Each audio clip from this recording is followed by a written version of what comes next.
भगवान राम और भगवान शिव में प्रलयंकारी युद्ध का क्या हुआ परिणाम। रामायण के उत्तरार्ध में एक वक्त ऐसा भी आता है जब विष्णु अवतार राम और स्वयं महादेव के बीच न चाहते हुए भी भयंकर युद्ध होता है। आखिर क्यों होता है यह युद्ध और क्या निकलता है इसका परिणाम? जानने के लिए पढ़ते हैं। यह पौराणिक कथा बात उन दिनों की है जब श्रीराम का अश्वमेध यज्ञ चल रहा था। श्रीराम के अनुज शत्रुघ्न के नेतृत्व में असंख्य वीरों की सेना सारे प्रदेश को विजित करती जा रही थी, जहां भी यज्ञ का अश्व जा रहा था। इस क्रम में कई राजाओं के द्वारा यज्ञ का घोड़ा पकड़ा गया, लेकिन अयोध्या की सेना के आगे उन्हें झुकना पड़ा। शत्रुघ्न के अलावा सेना में हनुमान, सुग्रीव और भारत पुत्र पुष्कल सहित कई महारथी उपस्थित थे, जिन्हें जीतना देवताओं के लिए भी संभव नहीं था। कई जगह भ्रमण करने के बाद यज्ञ का घोड़ा देवपुर पहुंचा, जहां राजा वीरमणि का राज्य था। राजा वीरमणि अति धर्मनिष्ठ तथा श्रीराम एवं महादेव के अनन्य भक्त थे। उनके दो पुत्र रुक्मांगद और शुभंगद वीरों में श्रेष्ठ थे। राजा वीरमणि के भाई वीर सिंह भी एक महारथी थे। राजा वीरमणि ने भगवान रुद्र की तपस्या कर उन्हें प्रसन्न किया था और महादेव ने उन्हें उनकी और उनके पूरे राज्य की रक्षा का वरदान दिया था। महादेव के द्वारा रक्षित होने के कारण कोई भी उनके राज्य पर आक्रमण करने का साहस नहीं करता था। जब अश्व उनके राज्य में पहुंचा तो राजा वीरमणि के पुत्र रुक्मांगद ने उसे बंदी बना लिया और अयोध्या के साधारण सैनिकों से कहा, यज्ञ का घोड़ा उनके पास है, इसलिए वे जाकर शत्रुघ्न से कहें कि विधिवत युद्ध कर वो अपना अश्व छुड़ा लें। जब रुक्मांगद ने ये सूचना अपने पिता को दी तो वो बड़े चिंतित हुए और अपने पुत्र से कहा कि अनजाने में तुमने श्रीराम के यज्ञ का घोड़ा पकड़ लिया है। श्रीराम हमारे मित्र हैं और उनसे शत्रुता करने का कोई औचित्य नहीं है, इसलिए तुम यज्ञ का घोड़ा वापस लौटा आओ।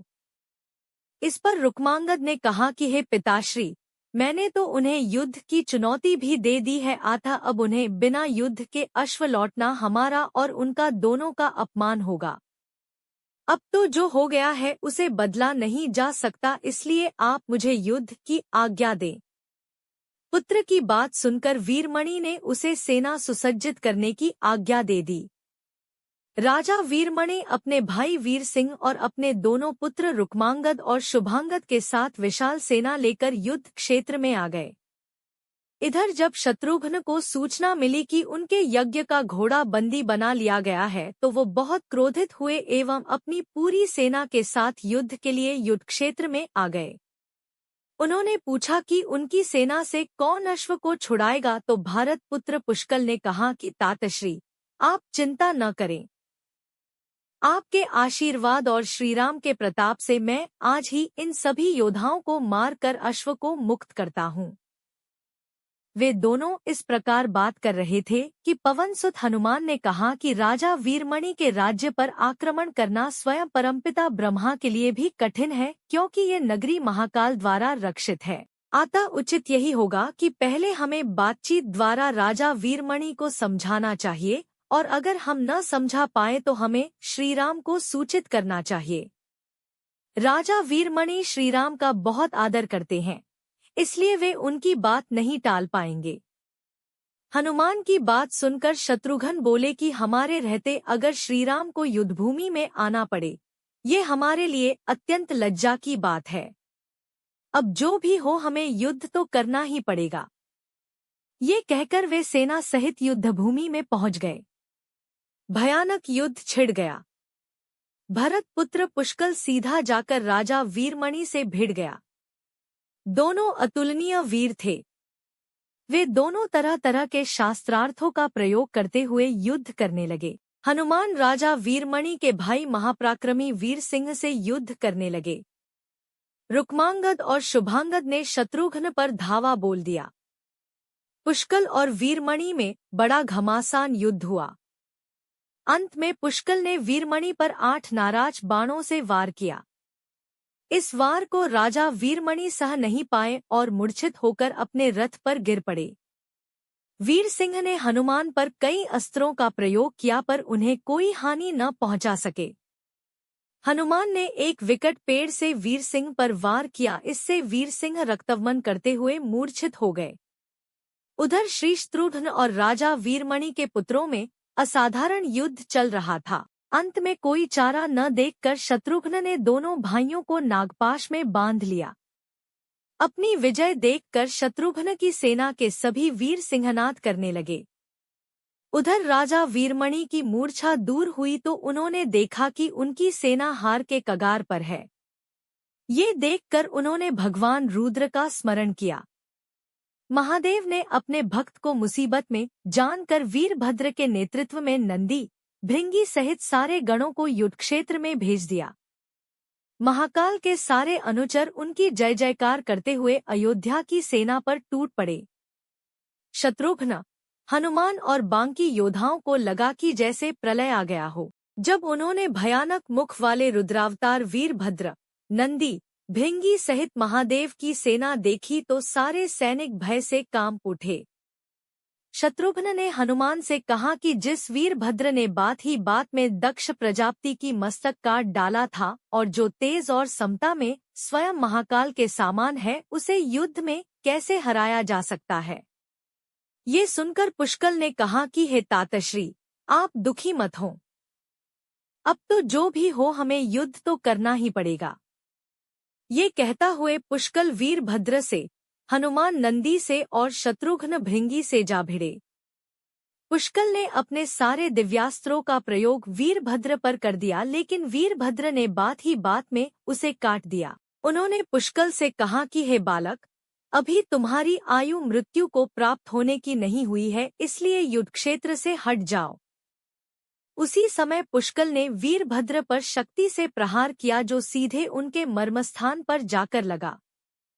इसके बाद वीरभद्र ने क्रोध से थर्राते हुए एक त्रिशूल से पुष्कल का मस्तक काट लिया और भयानक सिंहनाद किया।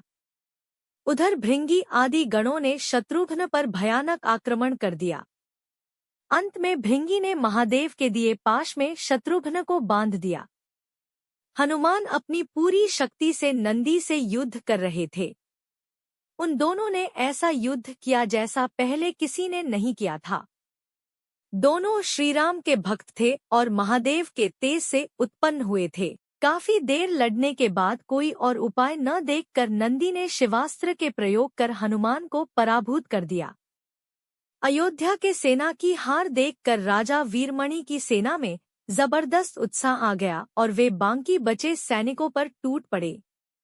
ये देखकर हनुमान ने शत्रुघ्न से कहा कि मैंने आपसे पहले ही कहा था कि ये नगरी महाकाल द्वारा रक्षित है, लेकिन आपने मेरी बात नहीं मानी। अब इस संकट से बचाव का एक ही उपाय कि हम सब श्रीराम को याद करें। ऐसा सुनते ही सारे सैनिक शत्रुघ्न, पुष्कल एवं हनुमान सहित श्रीराम को याद करने लगे। अपने भक्तों की पुकार सुनकर श्रीराम तत्काल ही लक्ष्मण और भरत के साथ वहां आ गए। अपने प्रभु को आया देख सभी हर्षित हो गए एवं सबको ये विश्वास हो गया कि अब हमारी विजय निश्चित है। श्रीराम के आने पर जैसे पूरी सेना में प्राण का संचार हो गया। श्रीराम ने सबसे पहले शत्रुघ्न को मुक्त कराया और उधर लक्ष्मण ने हनुमान को मुक्त करा दिया। जब श्रीराम, लक्ष्मण और श्री भरत ने देखा कि पुष्कल मृत्यु को प्राप्त हो चुके हैं, तो उन्हें बड़ा दुख हुआ। भरत तो शोक में मूर्छित हो गए। श्रीराम ने क्रोध में आकर वीरभद्र से कहा कि तुमने जिस प्रकार पुष्कल का वध किया है, उसी प्रकार अब अपने जीवन का भी अंत समझो। ऐसा कहते हुए श्रीराम ने सारी सेना के साथ शिवगणों पर धावा बोल दिया। जल्द ही उन्हें ये पता चल गया कि शिवगणों पर साधारण अस्त्र बेकार है, इसलिए उन्होंने महर्षि विश्वामित्र द्वारा प्रदान किए दिव्यास्त्रों से वीरभद्र और नंदी सहित सारी सेना को विदीर्ण कर दिया। श्रीराम के प्रताप से पार न पाते हुए सारे गणों ने एक स्वर में महादेव का आह्वान करना शुरू कर दिया। जब महादेव ने देखा कि उनकी सेना बड़े कष्ट में है, तो वे स्वयं युद्धक्षेत्र में प्रकट हुए। इस अद्भुत दृश्य को देखने के लिए परमपिता ब्रह्मा सहित सारे देवता आकाश में स्थित हो गए। जब महाकाल ने युद्धक्षेत्र में प्रवेश किया तो उनके तेज से श्रीराम की सारी सेना मूर्छित हो गई। जब श्रीराम ने देखा कि स्वयं महादेव रणक्षेत्र में आए हैं, तो उन्होंने शस्त्र का त्याग कर भगवान रुद्र को दंडवत प्रणाम किया एवं उनकी स्तुति की। उन्होंने महाकाल की स्तुति करते हुए कहा कि हे सारे ब्रह्मांड के स्वामी, आपके ही प्रताप से मैंने महापराक्रमी रावण का वध किया। आप स्वयं ज्योतिर्लिंग में रामेश्वरम में पधारे। हमारा जो भी बल है वो भी आपके आशीर्वाद के फलस्वरूप ही। ये जो अश्वमेघ यज्ञ मैंने किया है वो भी आपकी ही इच्छा से ही हो रहा है, इसलिए हम पर कृपा करें और इस युद्ध का अंत करें। ये सुनकर भगवान रुद्र बोले कि हे राम, आप स्वयं विष्णु के दूसरे रूप है, मेरी आपसे युद्ध करने की कोई इच्छा नहीं है। फिर भी चूंकि मैंने अपने भक्त वीरमणि को उसकी रक्षा का वरदान दिया है, इसलिए मैं इस युद्ध से पीछे नहीं हट सकता, अतः संकोच छोड़कर आप युद्ध करें। श्रीराम ने इसे महाकाल की आज्ञा मानकर युद्ध करना शुरू किया।